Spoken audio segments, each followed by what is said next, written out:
সফলভাবে চাঁদে মহাকাশযান পাঠালো জাপান।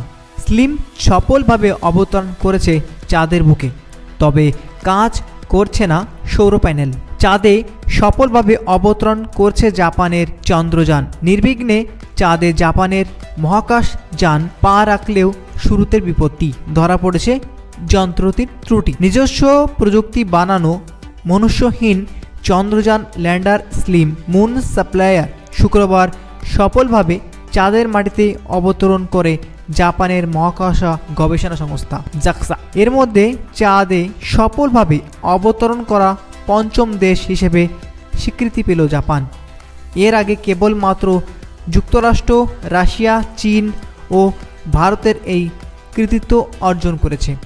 তবে চাঁদের মাটিতে পা রেখেই নয়া সমস্যায় ধরা পড়েছে জাপানের এই মহাকাশযানটিতে। সমস্যা দেখা দিয়েছে সোলার সেল প্যানেলগুলিতে।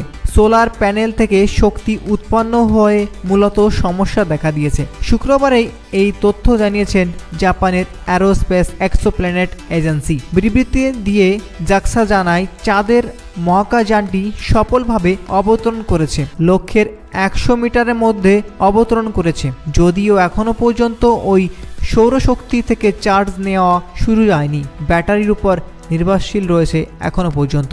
কারা বানিয়েছেন মহাকাশযানটি? স্মার্ট ল্যাডার ফর ইনভেস্টেন্স মুন নামে পরিচিত মহাকাশযানটি বানিয়েছে জাপানের মহাকাশ গবেষণা সংস্থা ও খেলনা নির্মাতা প্রতিষ্ঠান তারাকা তোমি। অবতরণের লক্ষ্যে নির্ধারিত করা হয়েছিল চন্দ্রপৃষ্ঠের 100 মিটার এলাকার মধ্যে অবতরণ। সাধারণ চাঁদে অন্যান্য মহাকাশযানের অবতরণের অঞ্চল কয়েক কিলোমিটার পর্যন্ত হয়ে থাকে। এর আগে দুটি চন্দ্র অভিযান ব্যর্থ হয়। ইসরো সম্প্রতি উপলক্ষে করা এই রকেট বিস্ফোরিত হওয়ার পরে এই অভিযান সফলের ব্যাপারে জাপানির আশাবাদী ছিল। তাদের সেই আশা এবার পূর্ণ হয়েছে। একটি লেজার আল্টিমিটার এবং একটি ম্যাগনেটিমিটার সহ বিভিন্ন যন্ত্র দিয়ে সজ্জিত মহাকাশযানটি চাঁদের ভূপৃষ্ঠে পরিবেশ এবং সম্পদ অধ্যয়ন করে ব্যবহৃত হবে। তবে এখনো পর্যন্ত সৌর প্যানেল শক্তি উৎপাদনে ব্যর্থ হয় অভিযানের লক্ষ্যে কিছুটা হলেও ব্যর্থ হতে পারে বলে জানিয়েছেন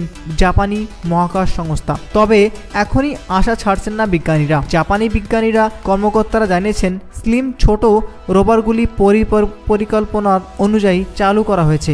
আপাতত কিছুদিন ব্যাটারির সঞ্চিত শক্তি দিয়ে কাজ চালাবে। তবে সেই সঞ্চিত শক্তি ফুরিয়ে গেলে যদি সোলার প্যানেলের মাধ্যমে শক্তি উৎপাদন না হয় তবে মিশন আয়ুষ্কাল কমে যাবে এবং ল্যান্ডারটি ঘুরিয়ে ফিরিয়ে অর্থাৎ স্থান পরিবর্তন করার চেষ্টা চালাবে, যাতে বেশি করে সূর্যের আলো পড়ে সৌর প্যানেল সচল হতে পারে। ব্যাটারি শেষ হওয়ার আগেই সোলার জেনারেটর ঠিক করার চেষ্টা চলছে জাপানের মহাকাশ সংস্থা। চাঁদের বুকে একটি গর্ত সংরক্ষণ এলাকায় মহাকাশযানটি নামার আদর্শ জায়গা বলে বেছে নিয়েছে জাক্সা। চাঁদের বুকে এই গর্তটির নাম শিওল গাব্বার। পৃথিবী থেকে চাঁদের সবচেয়ে কাছে এই অংশ 100 মিটারের মধ্যে স্লিম নামার প্রযুক্তি করা হয়েছিল। যানটি নামার আগে দেখে নেওয়া হয়েছিল কোথায় কোনো ধরনের বাধা আছে কিনা। 50 মিটার দূর থেকে সেটি পরীক্ষা করে দেখা হয়। সেই মতে সংকেত পাওয়ায় পরে চাঁদের বুকে নামে চন্দ্রযানটি। বন্ধুরা, আশা করি ভিডিওটি আপনাদের ভালো লেগেছে। যদি ভিডিওটি ভালো লেগে থাকে তাহলে আমার চ্যানেলটি অবশ্যই সাবস্ক্রাইব করবেন। আর আমি এরকম ভিডিও বানাতে থাকি আমার চ্যানেলটি সাবস্ক্রাইব করে বেল আইকনটি পাশে প্রেস করবেন। Thank you for watching.